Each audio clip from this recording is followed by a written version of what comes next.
নবী সাল্লাল্লাহু আলাইহি ওয়াসাল্লামের জন্মের আগেই তার বাবা চলে যান, ইতিম মুহাম্মদ সাল্লাল্লাহু আলাইহি ওয়াসাল্লাম। তার মা আমিনা 6 বছর বয়সে ইন্তেকাল করেন। সিচুয়েশন বুঝতে পারছেন? 6 বছর একটা বাচ্চার বাবাও নাই মাও নাই। তার দাদা আব্দুল মুত্তালিব তাকে সাথে রাখেন, খুব আদর করেন, খুব মহব্বত করেন, যেখানে যান সাথে করে নিয়ে যান। তিনি নেতা মানুষ, তার পাশের চেয়ারে তাকে বসতে দেন, বলেন আমার এই নাতি একদিন সাইয়্যেদ হবে, নেতা হবে, এই কথা বলেন। তিনি ইন্তেকাল করলেন 8 বছর বয়সে। তারপরে দায়িত্ব পেলেন চাচা আবু তালেব। নাম কি? এই 8 বছর বয়স থেকে নিয়ে নবী সাল্লাল্লাহু আলাইহি ওয়াসাল্লাম নবী হয়েছেন 40 বছর বয়সে, আর মক্কায় ছিলেন 13 বছর, প্রায় 53 বছর। প্রায় 53 বছর পর্যন্ত, 8 থেকে 53 বছর পর্যন্ত, এই যে লম্বা সময় চাচা আবু তালেব নবী সাল্লাল্লাহু আলাইহি ওয়াসাল্লামকে পাহাড়ের মতো প্রোটেক্ট করেছেন, পাহাড়ের মতো। পাহাড়ের পিছনে আপনি দাঁড়ালে কি বাতাস লাগবে? এভাবে তিনি প্রোটেক্ট করেছেন নবী সাল্লাল্লাহু আলাইহি ওয়াসাল্লামকে। তার সন্তানদেরকে যা খাওয়াতেন তার চেয়ে ভালোটা নবীকে খাওয়াতেন সাল্লাল্লাহু আলাইহি ওয়াসাল্লাম।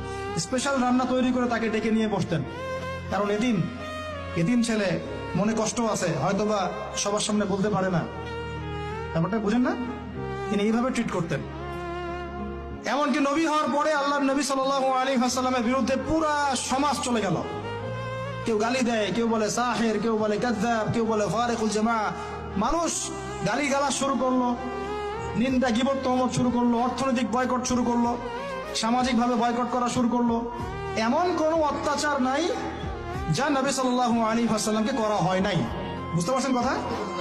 এইরকম একটা সিচুয়েশনেও চাচা আবু তালেব তিনি বলছেন, তারা তোমার দিকে আসতে পারবে না দলে দলে যতদিন আমি আবু তালেব দাফন হচ্ছি না মাটির তলে।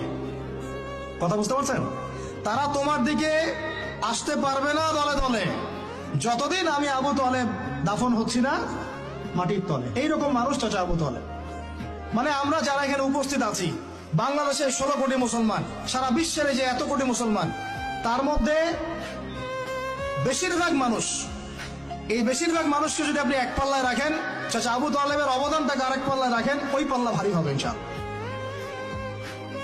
কিন্তু শেষ পর্যন্ত চাচা আবু তালেব কালিমা লা ইলাহা ইল্লাল্লাহ করতে পারলেন না। কথা কি বুঝতে পারতেছেন ভাই?